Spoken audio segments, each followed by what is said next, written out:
প্রিয় সাতকানিয়া ও লোহাগাড়ার সম্মানিত ভোটারবৃন্দ, শিক্ষা আছে, যোগ্যতা আছে, কিন্তু কাজ নেই। এর সঙ্গে যুক্ত হয়েছে ইসলামী ব্যাংক থেকে সাতকানিয়া ও লোহাগাড়ার সন্তানদের অন্যায়ভাবে চাকরিচ্যুতি। এই বেকারত্ব শুধু একজন তরুণীর সমস্যা নয়, একটি পরিবার, একটি সমাজ, এমনকি দেশের অগ্রগতির পথে বড় বাধা। আমি নাজমুল মোস্তফা আমিন, এই মাটিতেই বড় হওয়া আপনাদেরই একজন।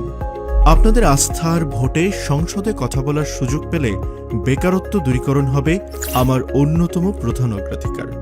যুবক যুবতীদের জন্য কারিগরি প্রশিক্ষণ, বিদেশি ভাষা শিক্ষা কার্যক্রম ও স্কিল ডেভেলপমেন্টের মাধ্যমে দেশ বিদেশে চাকরি ও ফ্রিল্যান্সিংয়ের সুযোগ তৈরি করা হবে। স্থানীয় পর্যায়ে ছোট শিল্প, কৃষি ও উদ্যোক্তা তৈরির সুযোগ, এমপি তহবিল ও পেশাজীবীদের সহায়তায় সুদমুক্ত উদ্যোক্তা তহবিল গঠন করা হবে। ইসলামী ব্যাংক থেকে অন্যায়ভাবে চাকরিচ্যুতদের সম্মানের সঙ্গে পুনর্বহাল অথবা যোগ্যতা অনুযায়ী কর্মসংস্থানের উদ্যোগ নেওয়া হবে।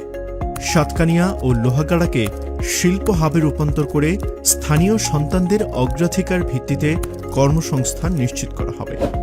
চট্টগ্রাম 15 আজ পরিবর্তন চাই। এই পরিবর্তনের সবচেয়ে বড় চাওয়া কর্মসংস্থান।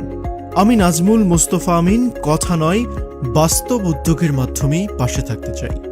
আপনাদের দোয়া ও সমর্থনে ধানের শীষ মার্কায় ভোট দিয়ে সুযোগ দিলে চট্টগ্রাম 15কে গড়ে তুলব একটি কর্মসংস্থান ভিত্তিক, আত্মনির্ভর ও সম্মানজনক এলাকা হিসেবে।